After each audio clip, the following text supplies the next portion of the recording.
Guys, we're on to our second video in our series about transformations. Today's video is about translations. Now, if you remember from yesterday, a transformation is a change in position or size.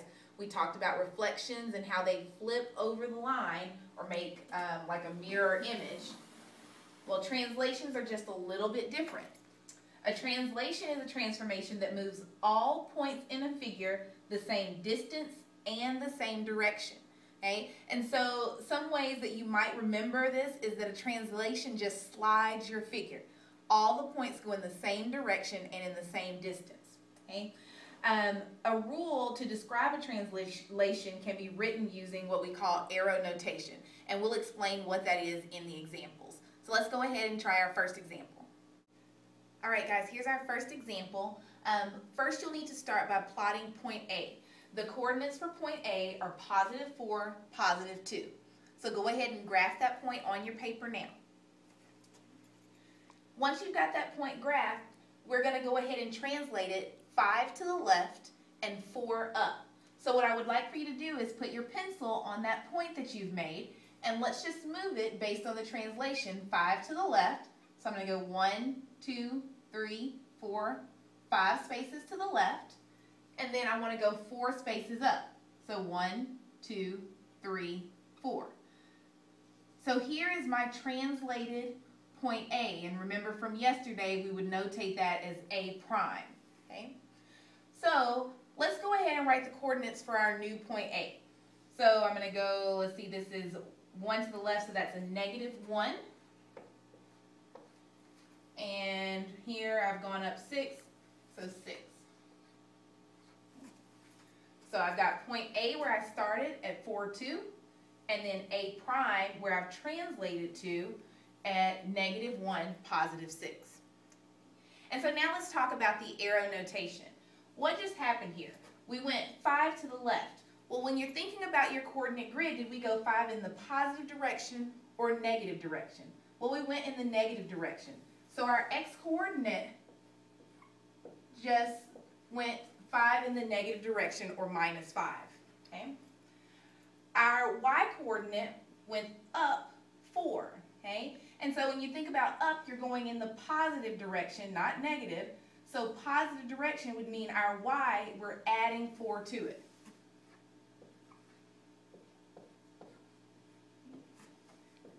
And so here is what our arrow notation would look like. We started with coordinates x, y. And our x-coordinate, we subtracted 5. If you look, 4 minus 5 gives us -1, our new x value. Our y-coordinate, +2, we added 4. 2 plus 4 gives us our new point at 6, or our new coordinate. Okay. So now let's go ahead and move on to example 2. Okay, so here's example 2. First thing you'll need to do is graph your 2 points. So point B is at -4, 0. And point C is at -2, 5. So make sure you start by graphing those 2 points on your coordinate grid. Once you've got them graphed, we're going to go ahead and translate them. They're translating 4 right and 2 down. Okay, and so our first example, we only translated 1 point. But with this figure or this line segment, both points need to be translated. Okay, and both of them will both be translated 4 right and 4 down. Did I get all those boths? Anyway, okay, so point B, put my pencil there, and I'm going to go 4 to the right, 1, 2, 3, 4, and 2 down, 1, 2. And so there's my new point B, or remember, B prime. Okay, and I'm going to go ahead and write down the coordinates there, so it's 0, -2. Okay. Now that's only point B that's been translated. Now I need to do the same thing for point C. So I'm going to take point C and move it 4 to the right, 2, 3, 4, and 2 down, 1, 2. And so here's C prime. Now let me get those coordinates, so 1, 2, and then up 3. And so here is our translated line segment, BC. Okay?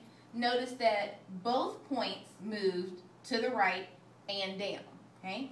So now let's take a look at the arrow notation. If I take point B and I go 4 to the right, that's 4 in the positive direction. So my x-coordinate is adding 4.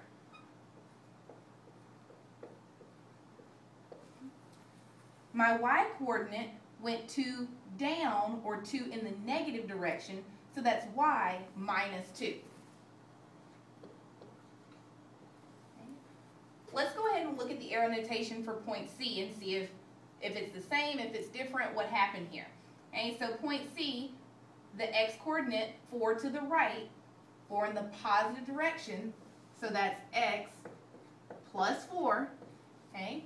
And my y-coordinate went down 2, which is 2 in the negative direction, or y minus 2, okay?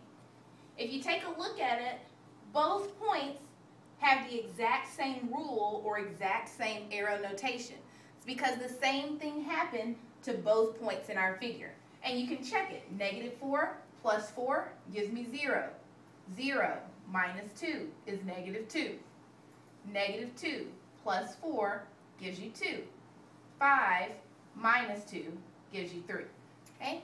So use what you know here. Go ahead and translate example 3. Come back, check it, see if you got it correct.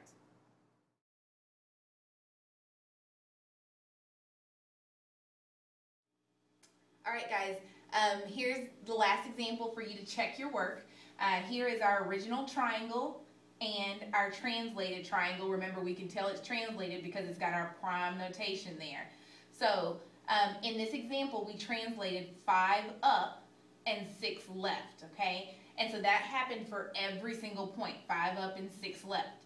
Make sure you pay attention to the wording. Our other examples went left, right first, and then up, down. And so this one was a little bit different, but still follow the same rules here. So your new coordinates. Point D prime should have been negative 5, 8. Point E, negative 2, 7. And point F, negative 7, 3.